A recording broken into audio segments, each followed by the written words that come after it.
ఏంటి వదిన మొహం ఇంత కలకలలాడుతుంది? ఏం లేదు వదిన, మన మంచిర్యాల ముల్కాల గోదావరి నది తీరాన అమ్మవారు దుర్గామాత స్వయంభుగా వెలిసిందంట. మీ అన్నయ్య ఎన్ని రోజులకు ఇప్పుడు తీసుకెళ్తా అన్నాడు వదిన. నాకైతే చాలా సంతోషంగా ఉంది. నేను కూడా వస్తా వదిన. పదా వెళ్దాం. ఈ రోజు అయితే అమ్మవారిని దర్శనం చేసుకోవడానికి వచ్చాము, శుక్రవారం రోజు. నాకైతే చాలా సందేహాలు ఉన్నాయి, అయ్యగారిని అడిగి తెలుసుకుందాం. అమ్మవారు అయితే ఎక్కడ వెలిసారండి, ఎలా వెలిసారు? శ్రీమాత్రే నమః. మనకు గోదావరి పరిక్రమలో భాగంగా 9వ తారీఖు మంచిర్యాలకు వచ్చినటువంటి స్వామీజీలు 10వ తారీఖు రోజున ఉదయం ముల్కల్లా గంగాహారతికి రావడం జరిగింది.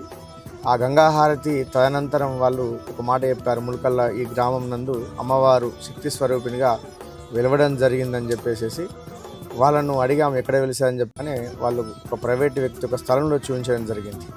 వాళ్ళు చూపించినటువంటి స్థలంలో ఆ ప్రైవేట్ యజమాని యొక్క అనుమతి మేరకు మరి 15వ తారీఖు రోజున మరి తవ్వకాలను ప్రారంభించి పోలీస్ అధికారుల యొక్క, ఎంఆర్ఓ యొక్క, గ్రామంలో ఉన్నటువంటి ప్రజల యొక్క, అనేకమైనటువంటి భక్తుల యొక్క ఆధ్వర్యంలో ఈ తవ్వకాలు జరిపితే వాళ్ళు చెప్పినటువంటి వాస్తవమే అనేటువంటిది మాకు అప్పుడు నిర్ణయానికి వచ్చాం. ఎందుకంటే అంతవరకు మేము నమ్మడం కూడా నమ్మలేదు, ఎంతోమంది చెప్తుంటారు కానీ చెప్పేసి. కానీ వచ్చినటువంటి వాళ్ళు మామూలు వ్యక్తులు కాదు, ఇక్కడ జరిగినటువంటి సంఘటన కూడా మామూలు వ్యక్తులు కాదు. కాబట్టి ఆ స్థలంలో అమ్మవారు దొరికిన తర్వాత వెంటనే అందరి సమక్షంలో ఆ యజమాని యొక్క అనుమతి మేరకు ఇక్కడే అమ్మవారిని ప్రస్తుతానికి స్థాపించి నిత్య కార్యక్రమాలు అనేటువంటివి మేము జరుపుతూ ఉన్నాం.